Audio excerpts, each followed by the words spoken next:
ප්‍රශ්න 1000ක් දරුවන්ට කොහොම උගන්වන්නද? Pearson BTech HND in Business Management. උසස් පෙළ සිසුන් සඳහා ශිෂ්‍යාර්ථ 200ක් 077 133 55 11 AIC campus. ජාතියේ දුව දරුවන් වෙනුවෙන්මයි. රාජපක්ෂ කඳවුරේ හිස ඉවත් කරන්න සමත් වුණා. එහෙත් රාජපක්ෂ කඳවුරේ කඳ ඉතුරු වෙලා තිබුණා පාර්ලිමේන්තුවේ. එනිසා ඉතුරු කඳ විසින් රාජපක්ෂ කඳවුරට අලුත් හිසක් හයි කරා. ඒ තමයි රනිල් රාජපක්ෂ හිස. ඒ කඳවුරට අලුත් හිසක් නිර්මාණය කරා පාර්ලිමේන්තුවේ බලයෙන්. දැන් රටේ නිශ්චිත වශයෙන් කඳවුරු දෙකක් බෙදලා තිබෙනවා. එකක් තමයි රනිල් රාජපක්ෂ කඳවුර. ඒ කඳවුර සමන්විත වන්නේ රනිල් රාජපක්ෂලා අපරාධකාරය වංචනිකයන් ඇතුළු කණ්ඩායමකින් ඒ රාජපක්ෂ කඳවුර සමන්විත වෙනවා. තව ඒ වටේ හොරගල් ලහුලන කණ්ඩායමකුත් ඉන්නවා. ස්වාධීන අය පරණ මෑන් හොරගල් ලහුලන. හරිද? ඒ වගේම සජිත්ගේ කණ්ඩායමේ බොහෝ අය හොරගල් ලහුලමින් ඉන්නවා. ඒක තමයි එක කඳවුර. ඒ කඳවුර පවතින්නේ මොකක් මතද? ඒ කඳවුර පවතින එකක් පාර්ලිමේන්තුවේ ඔලුගෙඩි 134ක් මත නේද? ඒක පවතින්නේ මහජනයාගේ කැමැත්ත මත නෙවෙයි. ඒ කඳවුර පවතින්නේ පාර්ලිමේන්තුවේ ඔලුගෙඩි 134ක් මත. 134 කියපුවම බස් එකකුත් මතක් වෙනවා. කොහොමද යන්නේ? කොහොමද යන්නේ? මතකද බලන්න. ඒක මත තමයි රඳාපවතින්නේ. අනිත් එක රඳාපවතින මේ ව්‍යවස්ථාව මත. මේ ව්‍යවස්ථාව ඇතුලේ ඔවුන්ට හැකියාව ලැබී තිබෙනවා ව්‍යවස්ථානුකූල බලයක් ස්ථාපිත කරගන්න. ඒක ඇතුලේ ඒක රඳාපවතින. දෙක ඊළඟ කරුණ ඒක රඳාපවතින්නේ විවිධ වරදාන වරප්‍රසාද ප්‍රදානය කරමින් තමයි ඒක රඳාපවතින්නේ. දැන් ලබන සතියේ තව ඇමතිවරු රොත්තක් දිවුරුම් දෙන නියමිතව සැලසුම් කරලා තිබෙනවා. කැබිනට් ඇමතිවරු ඒක පවතින වරදාන වරප්‍රසාද මත. ඉතිහාසයේ අවසන් වෙලා දැන් රනිල් දශක ගණනාවක් ගෙවිලා ඉවරයි. තවදුරටත් රටක් බය කරලා භීතියටපත් කරලා සමාජ ක්‍රියාකාරී මර්ධනය කරලා දේශපාලන ක්‍රියාකාරීකම් මර්ධනය කරලා රනිල් වික්‍රමසිංහට පුටු ආරක්ෂා කරගන්න පුළුවන්. ඒ ඉතිහාසයේ. රනිල් වික්‍රමසිංහ පහුගියද ඔයගොල්ලන්ට මතක ඇති. පාර්ලිමේන්තුවේ කතාව පවත්ලා කිව්වා අරගලයක් තිබුණා. අරගලේ සාමකාමී කට්ටිය හිටියා. අරගලේ ත්‍රස්තවාදීන් හිටියා. අරගලේ ත්‍රස්තවාදී. අපිත් බලන් හිටියා රනිල් වික්‍රමසිංහ අත්අඩංගුවට ගන්න ත්‍රස්තවාදීන් කවුද කියලා. එක්කෙනෙක් පූල් එකේ නානකොට සබන් ගෑවා කියලා. ත්‍රස්තවාදී. තව කෙනෙක් ජනාධිපතිගේ වැසිකිළිය පාවිච්චි කරා කියලා. ත්‍රස්තවාදී.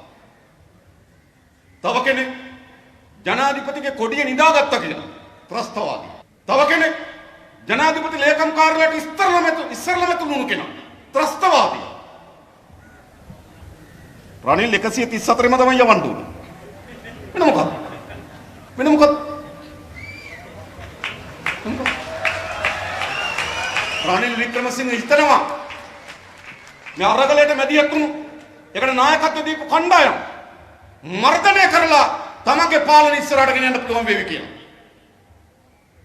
ඊයේ පෙරේද 18 වෙනිදා අන්තර් විශ්වවිද්‍යාල ශිෂ්‍ය සභා මණ්ඩලයේ සිසුන් එක්ක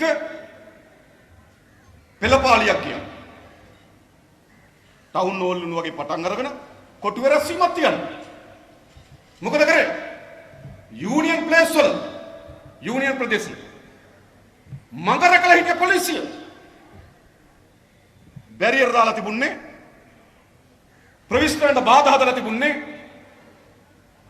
ජනාධිපති මන්ත්‍රීකට හැරුණ නෙවෙයි ජනාධිපති ලේකම් කාර්යාලයකට හැරුණ නෙවෙයි අගමැතිගේ ගෙදර හැරුණ නෙවෙයි පාර්ලිමේන්තුවට හැරුණ නෙවෙයි ලිප්ටන් සිට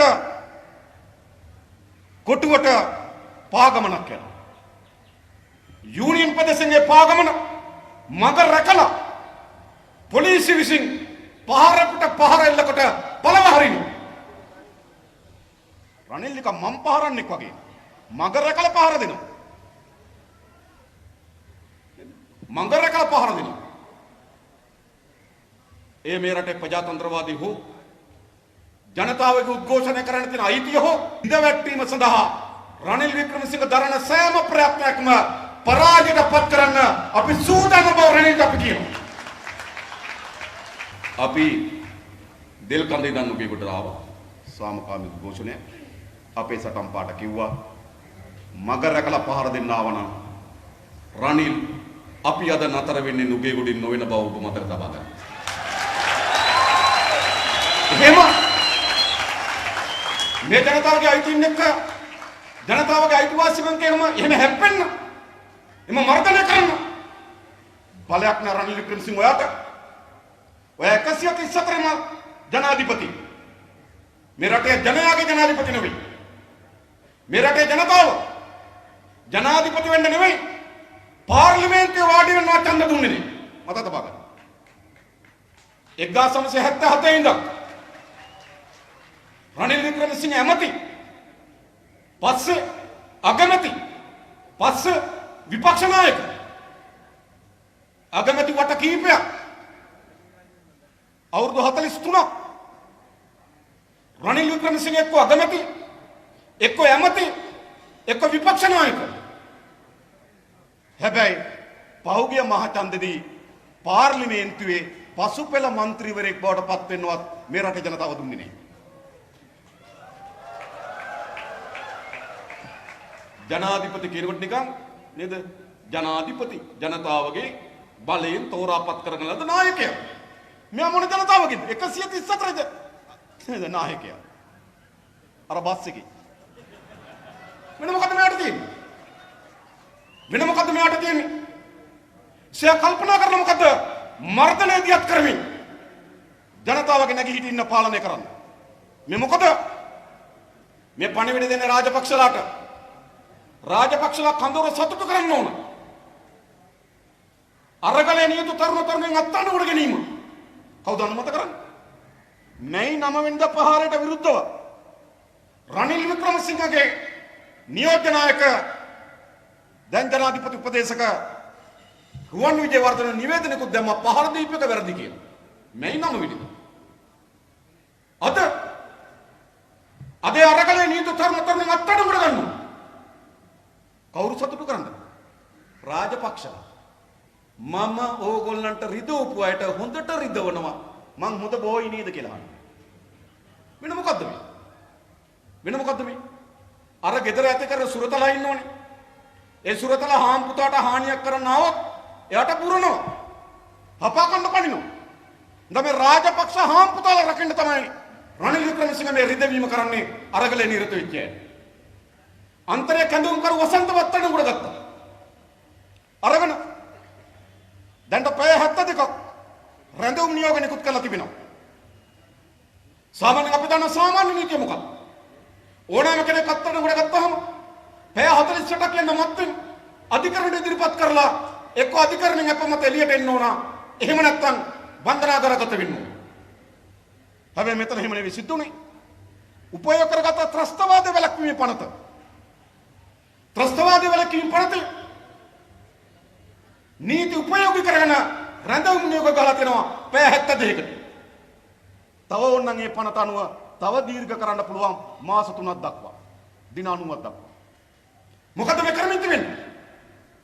ජනතාව පියවත් ගන්න. හැබැයි රනිල් මම ඊට කලින් කිව්වා ඔයා අපිව බියවද්දපු කාලේ ඔයා ගොඩක් තරුණයි. දැන් ඔයා මහලුයි. මතක එනිසා රනිල්ලගේ කඳවුර අද රදාපවතින්නේ මේ විවස්ථාව මත මේ 134 මත බය කිරීම මත වරදාන සහ වරප්‍රසාද මත රනිල් රාජපක්ෂ කඳුර රඳා පවතින්නේ නැහැ ජනතාව මත. ඒ නිසා තමයි නේද සුසිල් යනකොට විශ්වවිද්‍යාලයකට දරුවෝ හූ කියන. බන්දුල යනවා මේ බන්දුල බස් එකක් විවෘත කරන්න. බස් එකක් විවෘත කරන්න නැමතියෙක් යනවා. හරිද? මොකද කරන්නේ? මගින් හූ කියනවා. අද මොකද වෙලා තිබෙන්නේ? මේ පාලනය මේ පාලකයන් මේ රටේ ජනතාව අනුමත කරන්නේ නැහැ. ඒ නිසාද තියෙන එක කඳවුරක් මොකද්ද? ජනතාවගෙන් විතන් ජනතාව අනුමත නොකරන ජනතාවත් එක්ක සහ සම්බන්ධයක් නැති විවස්ථාව මර්ධන නීති 134 හා වරදාන වරප්‍රසාද මත රඳාපවතින කඳවුරක් තිබෙනවා. ඒක තමයි ගොඩනැගිලා තිබෙන එක කඳවුර. හැබැයි තව කඳවුරක් තිබෙනවා. ඒ කඳවුර තමයි මොකද්ද? ලක්ෂ සංඛ්‍යාත ජනතාව පාරට බහලා අපේක්ෂා කරපු දෙයක් තිබුණා. සාමාන්‍යයෙන් ඒකට කිව්වා සිස්ටම් චේන්ජ් කියලා. System change. චේන්ජ් කරන්න හරි සිස්ටම් එකක් තියෙන්න එපේ. පළවෙනි. කමක් නැහැ සිස්ටම් චේන්ජ්. මොකද එල්ලුවේ? මේ ගමන් කරමින් තිබෙන ආර්ථික දේශපාලන මාවත වෙනස් කරන්න ඕන කියලා මේ රටේ ජනතාව පාරට බහලා කිව්වා. ගෝල් ෆේස් පිටියේ බැනර් ලෙල දුන්නා. මහජනයාගේ දේපල හොරා කාපු දේපල පවර ගන්න වංචනිකයට දඬුවම් දෙන්න. අන ජනතාවගේ නැගිටීම එක සාධකයක්. ඒ වගේම ජනතාවගේ අයිතිවාසිකම් උල්ලංඝනය කරන ජනතාවට වඩා උඩින් ඉන්න ජනතාවගේ මුළු බලය වෙනුවට විවස්ථාවක් තුළ ඇති කර ගන්න ලද සටකපටකම් හරහා කරන බලය වෙනුවට ජනතාවාදී විවස්ථාව ජනතාවගේ ඉල්ලීම කඩාවැටි තිබෙන ආර්ථිකය ගොඩනගන්න අපේ රටේ ජාතික සම්පත් රකින්න මේම අරගලයක් තිබුණා. දැන් අපි කියනවා ඒකට අවශ්‍යයි විශාල ජන බලවේගයක් සහිත කඳවුර. අන්න ඒ කඳවුර තමයි ජාතික ජන බලවේගයේ මේ නිර්මාණය කළ තිබෙන්නේ.